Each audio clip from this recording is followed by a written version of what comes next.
اور آج اس کا سیریل نمبر 3 ہے۔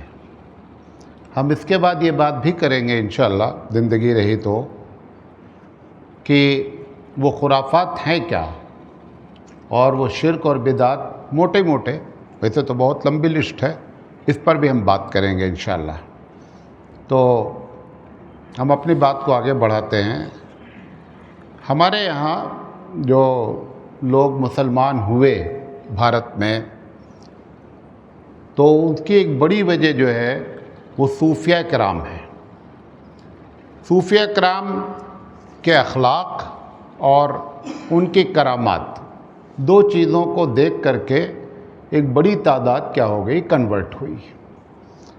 ان کے پاس اتنا وقت بھی نہیں تھا کہ وہ جس علاقے میں لوگ کنورٹ ہوئے اس میں رہتے اور ان کی پوری جو ہے وہ تربیت کرتے، ایسا نہیں ہو پایا، وہ آگے بڑھ گئے۔ اس کا نتیجہ نکلا کہ ہم مسلمان ہو گئے قانونی لحاظ سے، لیکن ہماری سبھیتا، ہمارا کلچر مسلمان نہیں ہو پایا۔ اب اس کے بعد چونکہ وہ اتنے اچھے لوگ تھے کہ پبلک ان کو بڑی عقیدت سے دیکھتی تھی، تو اس میں ایک جو ہے نا ڈپلیکیٹ صوفیہ داخل ہو گئے۔ انہوں نے سوچا کہ یہ پبلک کو اٹریکٹ کرنے کا ایک بہترین ذریعہ ہے، لہذا علماء جیسے علماء حق اور علماء سو ہوتے ہیں، اچھے علماء اور برے علماء، ایسے ہی صوفیہ ایک ڈپارٹمنٹ بن گیا اور کھانے پینے کا ایک کیا ہو گیا، دھندا ہو گیا۔ ایک زمانہ تھا کہ اس میں جو لوگ داخل تھے، اسماعیل شہید رحمۃ اللہ علیہ مسلکن اہل حدیث ہے، بہت بڑے صوفیہ ہیں۔ مولانا تھانوی رحمۃ اللہ علیہ دیوبندی مسلک کے بہت بڑے عالم ہیں، صوفی ہیں۔ ایسے امداد اللہ مہاجر مکی رحمۃ اللہ علیہ ہے، مولانا قاسم نانوتوی رحمۃ اللہ علیہ ہیں، شاہ ولی اللہ رحمۃ اللہ علیہ ہیں، شاہ ولی اللہ کا پورا خاندان ہے۔ تو ایک لمبی لسٹ ہے، لیکن ان لوگوں کی طرف جو پبلک اٹریکٹ ہوئی تو ایک طبقہ اس میں داخل ہوا اور اس نے ٹوٹل اس کو کیا کر دیا، دھندا پانی بنا لیا۔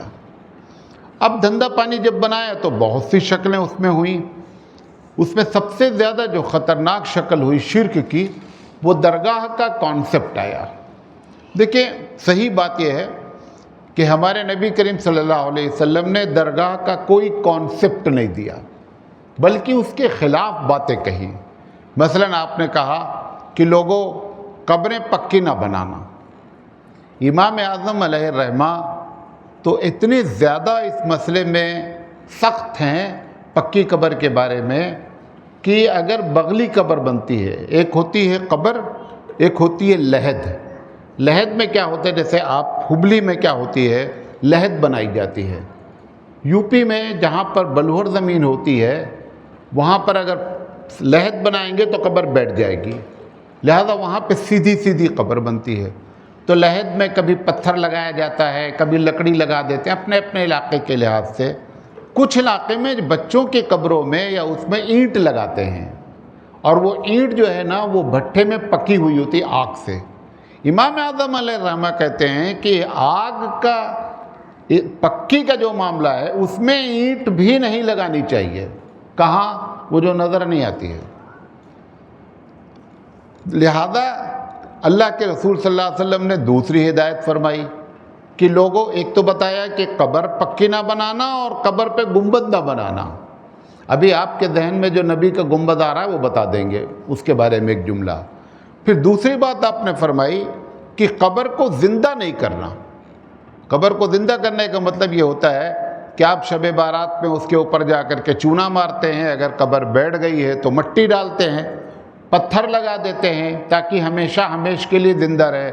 قبر کو زندہ نہیں رکھنا چاہیے۔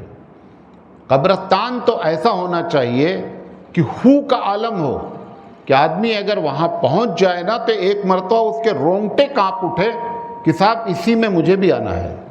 قبرستان آپ نے اتنا بارونق بنانا شروع کر دیا ہے، اور قبریں اتنی بارونق ہیں کہ جانے والا جو وہاں جاتا ہے وہ سوچتا ہے کاش ہم اندر ہوتے تو کتنا اچھا ہوتا ہے، اتنی بڑی بھیڑ لگی ہوتی۔ یہ قبر کا کانسیپٹ نہیں ہے۔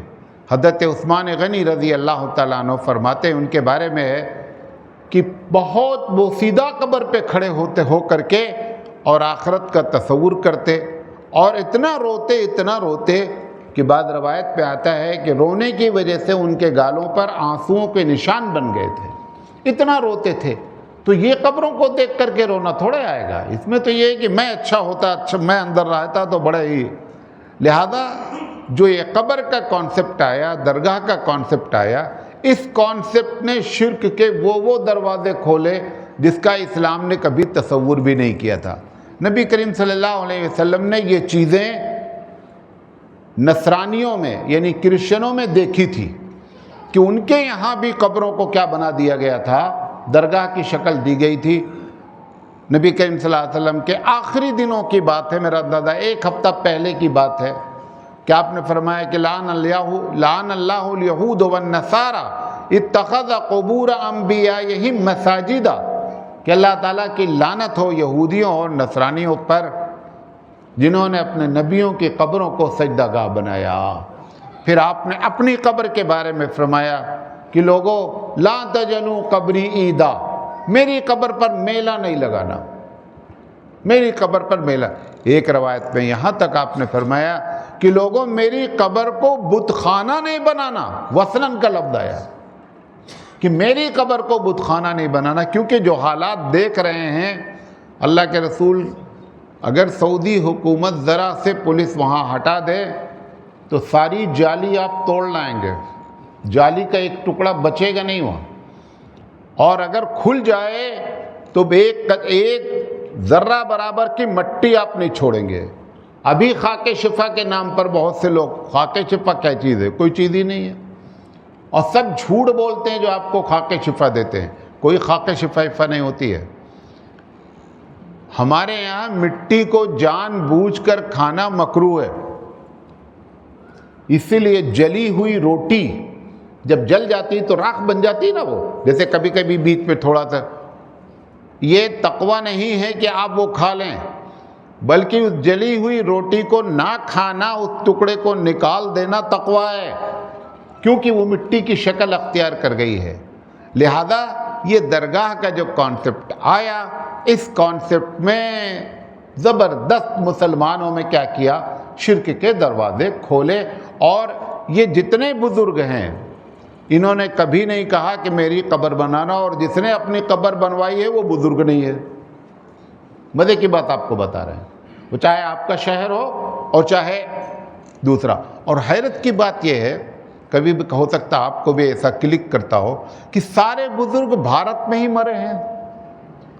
بھئی سعودی ہے، کویت ہے، وہاں بھی تو قبریں ہونی چاہیے بزرگوں کی، جو صحابہ کا شہر ہے وہاں پہ قبریں نہیں۔ سارے بزرگ تمہارے یہاں ڈنڈے والے اور فلاں والے اور بوگڑے بابا، معلوم نہیں کیا کیا نام ہے، سب کے نام کے آگے سید لگا دیا ہے۔ اللہ معلوم سید ہیں نہیں ہیں۔ میں 1-2 قبر کو جانتا ہوں کہ نیچے کوئی نہیں ہے، ایک دم پکا ہے کہ نیچے کوئی ہے ہی نہیں، جانور بھی نہیں دفن ہے، لیکن آپ جاتے ہیں اور جا کر کے سب کچھ ہوتا ہے۔ لہذا یہ جو ڈپلیکیٹ صوفیہ آئے، ان لوگوں نے بھی ہماری بربادی میں بڑا رول ادا کیا ہے۔ اب مسئلے کا حل کیا ہے؟ ہر ایک کا حل بھی بتانا ہے نا۔ ایک آدمی تصوف سے کنیکٹ نہیں ہوتا ہے تو قیامت میں آپ کو کوئی اللہ تعالیٰ عذاب تو نہیں دے گا کہ تم نے تصوف کو مانا کیوں نہیں۔ یہ تو اللہ تعالیٰ جو سوال کرے گا کہ اللہ کو مانا، رسول کو مانا، فرائض ادا کیا، حرام سے بچے، حقوق ادا کیا، یہ بیسک باتیں ہوں گی۔ اس میں یہ نہیں کہا جائے گا کہ آپ نے تصوف کو کیوں نہیں تسلیم کیا۔ اور پھر جس چیز میں خطرہ ہو جائے، اب میں ایسے لوگوں کو جانتا ہوں جو تصوف کے لائن کے ہیں، بریف کیس بھر کر لوگ ان کو روپے دیتے ہیں، تو ہم نے کہا کیوں دیتے ہیں، کیوں دیتے ہو؟ ہماری تقریر بہت سنتے ہیں، انہوں نے کہا مولانا ہو سکتا ہے کہ یہ بیڑا پار کرا دیں۔ ارے بھائی پہلے اپنا بیڑا پار ہوگا تب وہ آپ کا بیڑا پار کریں گے۔ نبی کریم صلی اللہ علیہ وسلم حضرت فاطمہ رضی اللہ تعالیٰ عنہ اپنی بہت پیاری بیٹی لقتے جگر سے کہہ رہے ہیں کہ فاطمہ یہ سمجھ کر قیامت میں نہ آنا کہ میں محمد صلی اللہ علیہ وسلم کی بیٹی ہوں اور بیڑا پار ہو جائے گا۔ ایک ہی پھوپھی نبی کریم صلی اللہ علیہ وسلم کی اسلام قبول کی تھی، ان پھوپھی سے حضرت محمد صلی اللہ علیہ وسلم نے فرمایا کہ اے پھوپھی جان یہ سمجھ کر کے قیامت میں نہ آنا کہ بھتیجا ہے اور وہاں دیکھ لے گا۔ پوری امت سے فرمایا کہ لوگو لا تسودو وجہی، قیامت میں مجھے اس لائق رکھنا کہ میں بول سکوں یہ میرے امتی ہیں، تھوڑی گڑبڑی ہو گئی اللہ معاف کر دیجئے، اس پوزیشن میں رکھیے گا۔ تو سب کو خطاب کر دیا، اپنے گھر والوں کو بتا دیا، بیٹی کو بتا دیا، امت کو بتا دیا، اور امت جو ہے پیسہ دے رہی ہے کہ حضرت پیر صاحب اپنا بیڑا پار کرا دیں گے، ان کا پیر چومتی ہے، ان کا ہاتھ چومتی ہے۔ یہاں پر ایک صاحب آئے ہمارے پاس، وہ پرانے مدرسے میں، تو آپ کو معلوم میرا کمرہ مسجد کے سامنے، بڑے بزرگ تھے۔ تو عصر کا وقت ہوا، اب وہ اذان جماعت ہوئی، تو میں نے کہا کہ حضرت نماز کا وقت ہو گیا ہے، تو حضرت نے فرمایا کہ میں مدینے میں پڑھتا ہوں۔ بھئی میں تو اپنے کمرے سے نکل کے مسجد میں پڑھتا تھا، میں چلا گیا مسجد میں، لیکن میں نے سوچا کہ بعد میں ابھی مدینے والے سے بات کریں گے، اور پوری جماعت ہو گئی اور بندہ وہاں سے نکل کر کے نہیں آیا، حتیٰ کہ وضو تک بھی نہیں کیا۔ جب میں وہاں سے آیا تو میں نے کہا کہ حضرت یہ جو مدینے والی بات آپ نے کہی، رسول اکرم صلی اللہ علیہ وسلم کی صحیح حدیث ہے کہ آپ صلی اللہ علیہ وسلم کی طبیعت خراب ہوئی، خراب ہونے کے بعد آپ نے کہا پانی منگایا کہ وضو کیا، وضو کر کے کھڑے ہوئے اور آپ گر پڑے اور بے ہوش ہو گئے۔ اس کے بعد تھوڑی دیر کے بعد ہوش آیا، پھر آپ نے پانی منگایا، پھر وضو کیا، پھر بے ہوش ہو گئے۔ تیسری مرتبہ پھر پانی منگایا، اور کسی طریقے سے جماعت انتظار کرتی رہی کہ اللہ کے رسول آ رہے ہیں، اور اتنی بھی طاقت آپ کے پیروں میں نہیں تھی۔ دو آدمی کے کندھے پر آپ نے اپنے دونوں بازوؤں کو رکھا اور پیر نہیں رکھ پا رہے تھے، پیر کے نشان کچی زمین تھی بن رہے تھے۔ وہ بندے اللہ کے رسول پیارے حبیب، جو جو لفظ آپ استعمال کریں سب کم ہے، وہ مدینے میں ہوتے ہوئے جماعت چھوڑنے کے لیے تیار نہیں ہے۔ یہ ان کا امتی 4000 کلومیٹر پہ بیٹھا ہے اور مدینے میں نماز پڑھ رہا ہے، اور ایسے لوگ آپ کے نزدیک میں بزرگ ہیں۔ مولانا قاسم نانوتوی رحمۃ اللہ علیہ کے پاس ایک صاحب آئے، 2-3 مہینہ رہے غالباً، حضرت کے ہاں کھاتے پیتے رہے۔ حضرت نے کچھ نہیں پوچھا، جب جانے لگے تو حضرت نے پوچھا کہ آئے کچھ بتایا نہیں، آپ رہے؟ انہوں نے کہا میں نے سنا تھا آپ بہت بڑے بزرگ ہیں، لیکن کوئی بھی کرامت مجھے اس 3 مہینے میں نظر نہیں آئی۔ مولانا قاسم نانوتوی رحمۃ اللہ علیہ نے فرمایا کہ اس 3 مہینے میں میرا کوئی کام سنت کے خلاف ہوا ہو تو بتائیے۔ یہ بزرگی ہے۔ یہ ہواؤں میں اڑنا پرندوں کا کام ہے، بزرگوں کا کام نہیں ہے۔ پانی پہ چلنا یہ مچھلیوں کا کام ہے، یہ بزرگوں کا کام نہیں ہے۔ بزرگ ڈوب جاتے ہیں، بزرگ ڈوب جاتے ہیں۔ یہ سب جو آپ نے جو تلاشا، ابھی تو آپ تو بہت بیکورڈ ہیں۔ پاکستان چلے جائیں گے تو الگ الگ بابا ہیں، کینسر کو دور کرنے والے بابا الگ ہیں، لڑکے پیدا کرنے والے بابا، اور خود کی اولاد نہیں ہے ان کے۔ اکثر و بیشتر جن قبروں سے اولاد کے لیے جا کر کے چادر چڑھاتے ہیں وہ سب لا ولد ہیں، اپنے لیے تو ایک نکال نہیں پائے بچہ ہے، اور پوری دنیا کو بانٹ رہے ہیں۔ سب جھوٹے نمبر 1۔ لہذا یہ جو آیا بزرگی کا غلط تصور، اس کو نوٹ کر لیں۔ بزرگی نام ہے اوبیڈینسی آف اللہ، اللہ کی بات ماننا اور حبیب مصطفیٰ کی سنت کو جان بوجھ کر نہ چھوڑنے کا نام بزرگی ہے۔ یہی بزرگ ہے۔ بقیہ جتنے لوگ ہیں آپ کو دھوکہ دے رہے ہیں، کوئی بھی بزرگ نہیں ہے۔ لہذا اس کی وجہ سے ہمارا معاملہ زیادہ خراب ہوا۔ تو آپ اب بزرگی کا معیار طے کر لیں کہ اللہ کی بات ماننے والا، ابھی جو کنبھ ہو رہا ہے اس میں کم بزرگ آئے ہیں، ایسے ایسی بزرگی دکھلا رہے ہیں کہ آپ حیرت کریں گے. یہ تو اچھا ہوا کہ آپ کے سامنے وہ بزرگی سوشل میڈیا نے پیش کر دیا ہے. کانٹے پہ لیٹا ہے, سب جان رہے ہیں آپ, میں نہیں کہنا چاہ رہا ہوں لمبی, سارے بزرگ وہاں اکٹھا ہو گئے ہیں, سمجھے, اور ایک سے ایک بزرگ ہیں. لیکن ہمارے نزدیک بزرگی کا معیار اللہ کی بات ماننا اور حبیب مصطفیٰ کی سنت پر عمل کرنا. قاسم نانوتوی رحمۃ اللہ علیہ کے بارے میں ہے, انتقال سے تھوڑا سے پہلے کا ذکر ہے کہ ایک بچہ تھالی, جیسے بچے ہوتے چھوٹی, تو تھالی جانتے نا, تھالی کو زمین پہ رکھ کر کے وہ بچہ بجا رہا تھا. اب تھالی کہ دونوں طرف پیک ہو گیا نا, یہ ڈھول کی شکل ہو گئی, اور ڈھول ہمارے رسول کو پسند نہیں ہے. اس نزا کے عالم میں حضرت قاسم نانوتوی رحمۃ اللہ علیہ نے منع فرمایا کہ یہ غلط ہو رہا ہے, اس کو بزرگی کہتے ہیں, یہ بزرگ ہے, اس کو بزرگی کہتے ہیں. حضرت عمر رضی اللہ تعالی عنہ کا آخری وقت ہے غالباً, اور ایک صاحب پائجامہ نیچے ٹخنے کے نیچے لٹکا کر آئے ہیں, اور آپ کو معلوم ہے کہ چاقو لگا ہوا ہے, کھانا رک نہیں رہا ہے, حکیموں نے جواب دے دیا ہے. حضرت عمر رضی اللہ تعالیٰ عنہ اس موقع پر بھی حبیب مصطفیٰ کی سنت کو زندہ کر رہے ہیں, کہہ رہے ہیں یہ آپ نے کیا کر رکھا ہے, اس کو بزرگی کہتے ہیں.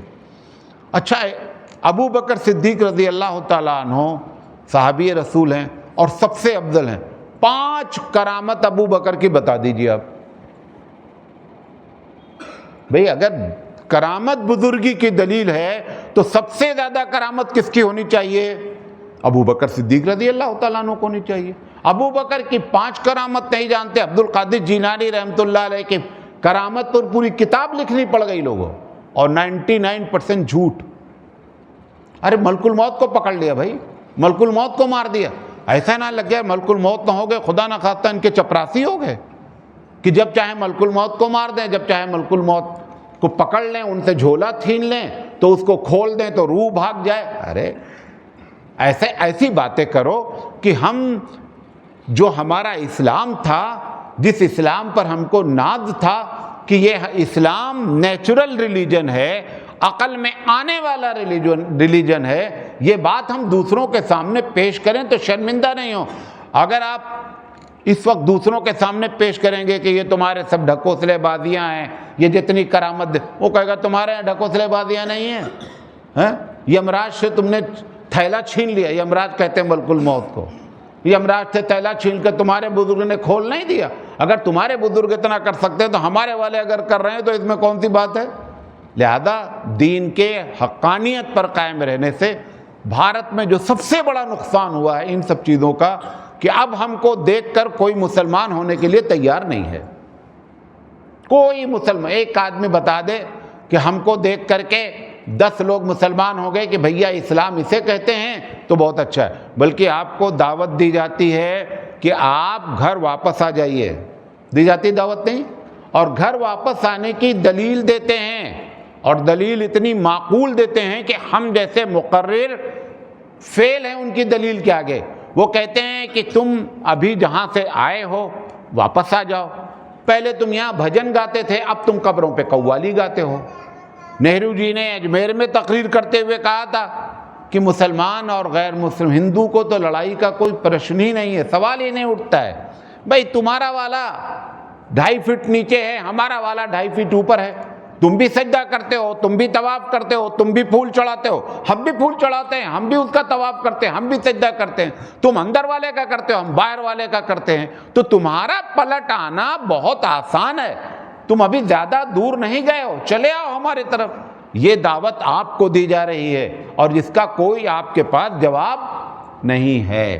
لہذا اس کا سب سے بڑا جو نقصان ہوا وہ یہ ہوا کہ دین کا پرچار جو حق کی بنیاد پر ہونا چاہیے تھا وہ فل اسٹاپ ہو گیا, اور اب ہم کو گھر واپسی کے لیے لوگ دعوت دیتے ہیں, انوائٹ کرتے ہیں, یہ سب ہمارے اپنے کرتوت ہیں. لہذا یہ ایک بڑی وجہ ہوئی کہ ہماری زندگیوں میں خرافات, بدعت اور شرک داخل ہوئے. اللہ تعالی ہماری حفاظت فرمائے. آپ کو معلوم ہے کہ میں کل نہیں رہوں گا, اور انشاءاللہ احمد ایاز میاں کچھ بات کریں گے 10-15 منٹ جو بھی ان کا دل چاہے گا، اور